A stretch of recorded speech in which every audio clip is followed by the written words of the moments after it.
Hello everyone, अस्सलाम वालेकुम। Hope all of you guys are doing perfectly alright. मैं ना चीज का नाम है मलिक अली शनावर। इससे पहले हम आज के अपने टॉपिक की तरफ चलें, let me introduce about myself. My name is Malik Ali Shanawar and I am a pharm D student and a content creator. FSc pre medical करने के बाद, ये इनफैक्ट सेकंड ईयर में ही इंसान को ये सोचने लग जाती है कि यार एफएससी करने के बाद मुझे किस फील्ड में जाना है। एमबीबीएस वाले तो मेरे नंबर नहीं बन रहे, बीडीएस वाले भी नंबर नहीं बन रहे। क्या मुझे मेडिकल फील्ड में ही आगे जाना चाहिए? क्या मुझे फार्म डी, डीपीटी, डीवीएम या BS zoology, BS botany, BS microbiology, BS biotechnology इनकी तरफ जाना चाहिए, या मुझे मेडिकल को अब अल्लाह हाफिज बोल कोई और फील्ड इख्तियार कर लेनी चाहिए? क्योंकि ऐसा आपको लग रहा है कि एमबीबीएस बीडीएस में आपका एडमिशन नहीं हुआ तो मेडिकल की फील्ड आपके लिए नहीं है, आपको तो अब अल्लाह हाफिज कह देना चाहिए। आपको एलएलबी, बीबीए ऐसी कोई फील्ड चूज कर लेनी चाहिए जिसमें आप आगे चले जाओ। पीछे से मेडिकल पढ़ के आए हुए थे लेकिन आगे जाके आप कोई कॉमर्स या आर्ट्स की बुक रखना चाहते हो और अपना प्रॉपर किस्म से सत्यानाश मारना चाहते हो। लेकिन जब आप इसी सारी कश्मकश में होते हो, कोई दोस्त या दोस्त का कजन या कजन का दोस्त या दोस्त का दोस्त आपको ये मशवरा देता है कि यार देखो मेरी बात सुनो,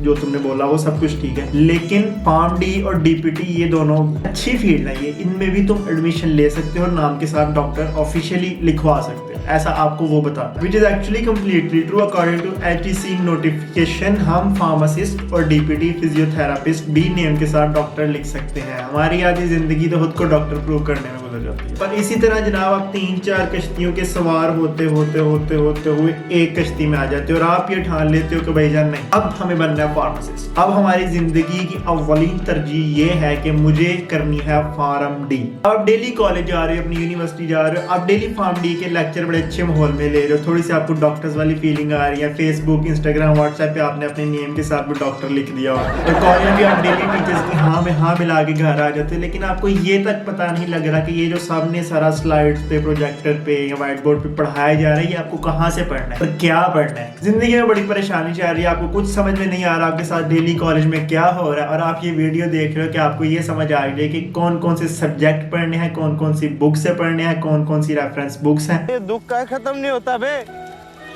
तो प्यारे प्यारे भाइयों और उनकी बहनों, फार्म डी फर्स्ट ईयर में होते हैं 6 subject: physiology, biochemistry, physical chemistry, organic chemistry, anatomy और इंग्लिश। और अभी मैं एक एक करके सारे सब्जेक्ट की रेफरेंसेस बुक्स आपको बताऊंगा और ये भी कंसाइज वे में और आसान तरीके से समझाऊंगा कि आपने कैसे पढ़ना है। तो किसी भी बुक की तरफ जाने से पहले मैं आपको ये क्लियर करता चलूं कि जितनी भी मैं बुक्स आपको बताऊंगा या जितनी भी बातें करूंगा, ये मेरा एक्सपीरियंस है। मैंने फर्स्ट ईयर में ऐसे पढ़ा था जो मेरे लिए काम किया और मैं ये सारी चीजें आपसे शेयर कर रहा हूं। This might help you in any way. दूसरी बात ये है that this is my honest advice to you guys कि आपकी यूनिवर्सिटी में जो भी टीचर्स ने आपको रिस्पेक्टिव बुक रिकमेंड की हुई है, हमेशा फर्स्ट प्रायोरिटी उसी को दीजिएगा, क्योंकि मोस्टली यूनिवर्सिटीज में ऐसे होता है कि वहीं के टीचर्स ने खुद पेपर चेक करने होते हैं। और एक और बात ये कि हमेशा वहीं से पढ़िएगा जहां से आपको कंपैरेटिवली थोड़ा इजी लगे, क्योंकि पढ़ने में आपको थोड़ा सा इत्मीनान रहेगा, आपको समझने में भी चीजें हेल्पफुल होंगी। सबसे पहली बुक है फिजियोलॉजी। फिजियोलॉजी के लिए मोस्टली मेडिकल कॉलेजेस में एमबीबीएस बीडीएस वालों के लिए तो मोस्टली बुक रिकमेंड होती है, वो ये है Guyton and Hall. Mostly MBBS student यही पढ़ते हैं, मैंने भी स्टार्ट में यही ली थी क्योंकि हमें भी रिकमेंडेशन में यही मिली थी टीचर्स की तरफ से। बट फार्म डी के सिलेबस के अकॉर्डिंग ये बुक टू मच हो जाएगी आई थिंक, या बहुत फिट हैं जिनको बहुत पढ़ने का शौक है वो इस बुक को फॉलो कर सकते हैं, उनके लिए शायद हेल्पफुल भी हो। बाकी मोस्टली जो बच्चे होते हैं इंक्लूडिंग मी,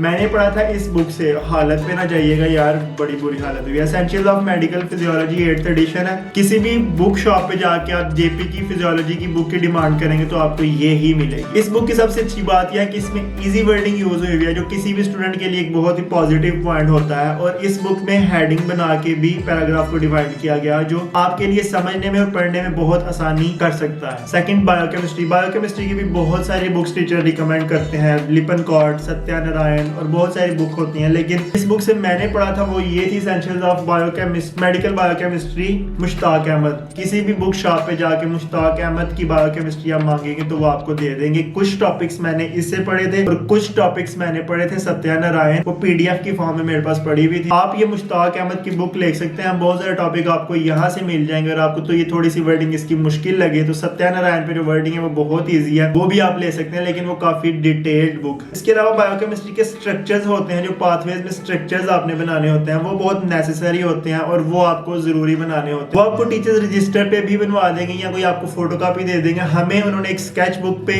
सारे स्ट्रक्चर्स बनवाए थे जो फाइनल में हमें बहुत काम आए थे और हमने वहीं से प्रिपेयर किया था। तीसरा सब्जेक्ट है हमारा फार्मास्यूटिक्स का, फिजिकल फार्मेसी। फिजिकल फार्मेसी का मोस्टली सिलेबस मैं आपको यही रिकमेंड करूंगा कि आप नोट से करें, जो टीचर्स आपको स्लाइड देते हैं या जो आपके पास नोट्स होते हैं, जो आपने हैंडमेड नोट्स बनाए होते हैं, या किसी आप क्लास के थीटे बुक वॉर्म से आप वो नोट्स शेयर कर सकते हैं। नोट्स पे आपको कंपैरेटिवली इजी लिखा हुआ मिल जाएगा, वाइल बुक्स पे बहुत डिटेल और टफ लिखा होता है। फिजिकल फार्मेसी को आपको बुक से इतना ज्यादा पढ़ने की जरूरत नहीं है। मैंने इसकी बुक ली थी, मार्टिन फिजिकल फार्मेसी। इस पे मैंने जस्ट एक टॉपिक ही पढ़ा था, रियोलॉजी का, और रियोलॉजी के अलावा मैंने इस बुक में से कोई टॉपिक भी नहीं पढ़ा था। मैंने टोटली स्लाइड्स और नोट से किया था। अब बात करते हैं हम ऑर्गेनिक केमिस्ट्री की। ऑर्गेनिक केमिस्ट्री के भी मोस्टली स्ट्रक्चर्स होते हैं, पाथवेज होते हैं, जो आपने नोट से ही करने होते हैं। आपकी क्लास का कोई एक जो लाइक फैक्ट स्टूडेंट है वो बना देता है और वो पूरी क्लास के साथ शेयर कर देगा। बट इसके कुछ थ्योरी के भी टॉपिक्स होते हैं जो आपको ऑब्वियसली किसी बुक से ही कंसर्न करने पड़ते हैं। पर इसके लिए मैंने 2 बुक्स ले ली थी क्योंकि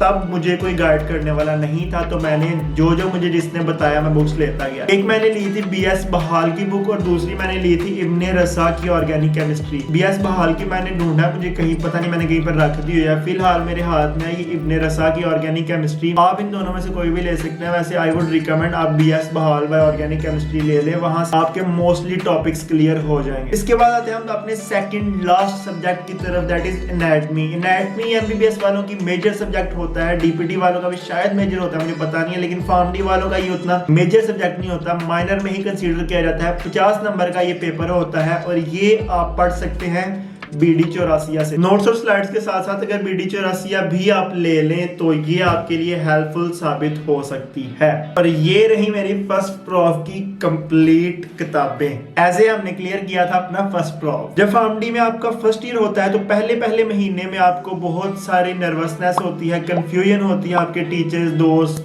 कजन्स आपको जो बुक्स रिकमेंड करते हैं आप वो बस लेते जाते हो और एंड पे आपको बहुत ज्यादा बुक्स हो जाती हैं जो आपके बिल्कुल काम नहीं आती। तो मेरी आपको ऑनेस्ट एडवाइस यही है कि थोड़ा सा सब्र कर लो, 1 महीना 1.5 सब्र कर लो, एक रजिस्टर लेके जाओ, उस पर टॉपिक्स नोट करते जाओ। जब आपको थोड़ी सी समझ आनी शुरू हो फिर बुक्स ले लेना हर सब्जेक्ट की। ये मशवरा मेरा एनुअल सिस्टम वालों का था क्योंकि सेमेस्टर वालों के पास इतना टाइम ही नहीं होता। उम्मीद करता हूँ कि बुक्स की ये थोड़ी सी कहानी आपको समझ में आ गई होगी। लेकिन अगर आपका फिर भी कोई क्वेश्चन है तो आप मुझे इंस्टाग्राम पे फॉलो कर सकते हैं, वहां पे आप सवाल भी कर सकते हैं। That's all from today's video. We will see you next video. Till then, take good care of yourself. Follow your dreams. Allah Hafiz.